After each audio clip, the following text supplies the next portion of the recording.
Hey guys, welcome to part one of buying your first bike, the new series we're going to start doing here. I've got a lot of questions from quite a lot of viewers that are asking, why I chose the Ninja 250 and how I went about it. So I figured I'd simplify everything for you guys, especially the younger riders that are out there and have no idea how to get into it. So we'll do it this way. It's a lot easier. So the first thing I did when I got looked into getting a bike is, I decided I wanted to get a bike, and I've always wanted to get a bike, and I've always put it off. I'm a student, I'm in university, I don't really have the funds all the time for a lot of things. I take the bus, and I decided, screw it, I'm getting my bike. And it was actually probably one of the better ideas I've ever had. So let's say you're at the same point that I was, and you decided, okay, I'm getting my bike. Too bad, I'm not waiting anymore, I'm gonna get it now.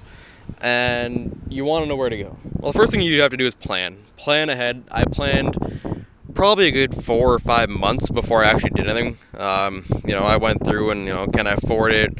What's my insurance going to be like? What kind of bike do I need? There's a lot of things in there.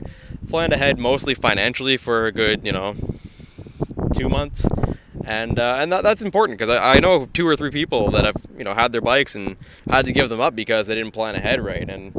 And it's a shame. I mean, biking is almost a way of life, and it's something you want to do for a long time. And, God forbid you have an accident and you have to get out of it. But, I mean, most people stay in it for years and years, and it's just, you don't want to give up a bike. Trust me, once you get on one, you'll never give it up.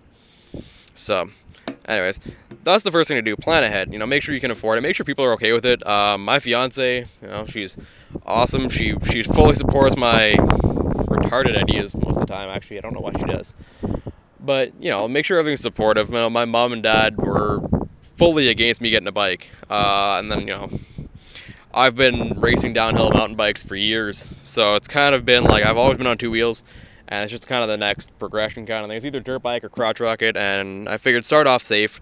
Make everyone happy. If you're planning ahead, just make sure everybody's happy is the main thing. My parents didn't want me to get a full 600cc bike, and looking back, I wanted one, and I really respect that they showed me, or they talked me into getting the only 250 or something smaller. So either way, it's make sure everybody's happy, plan ahead, see what you want to do, and go from there. It's just plan everything, and don't just jump into it. It is going to be an expensive thing.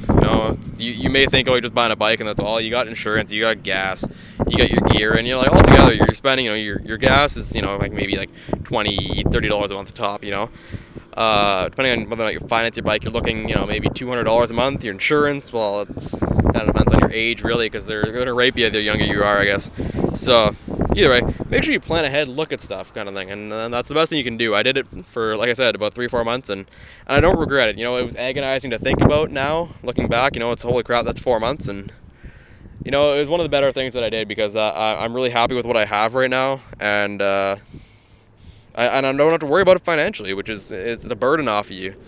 So anyways, that's part 1 of this series, and just plan ahead, make sure everything's right, and make sure everybody's happy too.